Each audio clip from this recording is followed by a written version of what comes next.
Aïe. Alors, on est le 29 parce qu'il est minuit et demi et je m'apprête à prendre mon petit médoc avant d'aller au plumard. On va voir si on passera une meilleure deuxième nuit avec la machine. C'est pas sûr, on verra bien. En tous les cas, c'était pour voilà, tu vois, faire une petite vidéo histoire de raconter la journée. Elle n'a pas été folle, je vais te dire, ça a plus été du téléphone qu'autre chose. Et 2-3 crampes dans le dos, mais ça c'est normal, tu vois, à force de rester allongé sur le même côté ou alors debout mais pas forcément droit, bah ça te latte le dos. Puis vu qu'en plus ça évoque, n'importe quoi, ça pompe l'intérieur, bah c'est pas vraiment confortable, tu vois. Bref, on y verra plus clair demain au réveil, comme d'hab. Jane. Je crois que j'ai jamais autant kiffé les médicaments qu'en ce moment. Avant les médicaments, je disais ouais, c'est des placebos, c'est pas vrai, ça sert à rien. Oh, je suis à au moins 10 d'Afalgan depuis que je me suis fait opérer. Et non, ça sert pas à rien, ça calme quand même un peu les douleurs, hein, on va pas se mentir.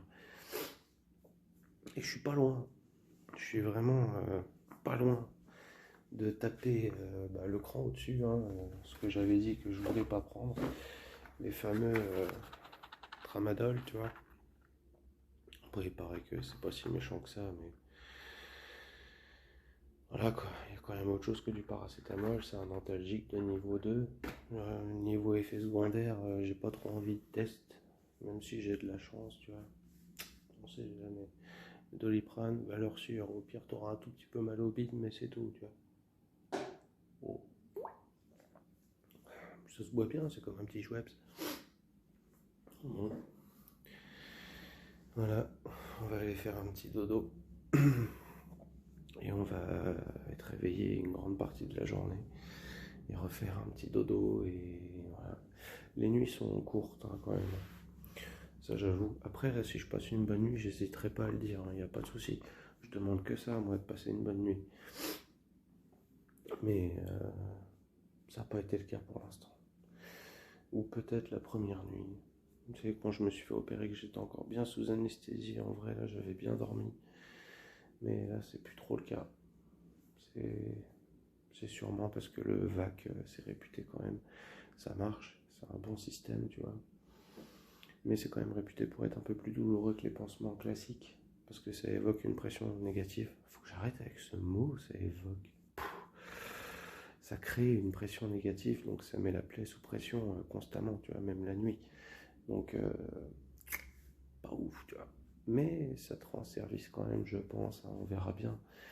Là, elle reprendra les mesures quand ils vont reposer le deuxième pansement, tu vois, quand ils vont refaire le pansement.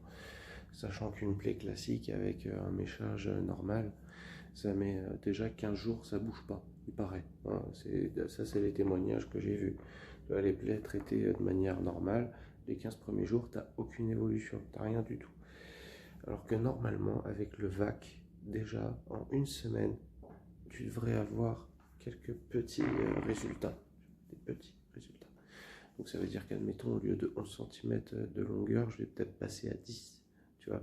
De 4 cm de largeur, je vais peut-être passer à 3,5, tu vois. Mais des petits détails qui ont leur importance, sachant que c'est renouvelé 2 fois par semaine les pansements. Alors après, ça se trouve, je m'enflamme, hein, attention. Je sais pas vraiment si ça fonctionne comme ça.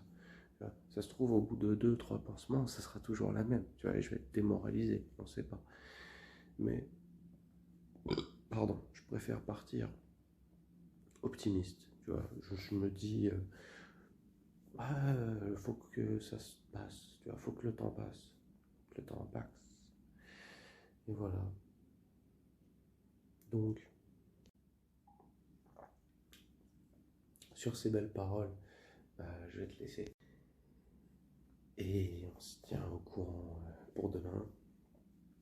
Et je te souhaite une bonne nuit, une bonne soirée, une bonne journée, un bon réveil, un bon appétit. et tchuss.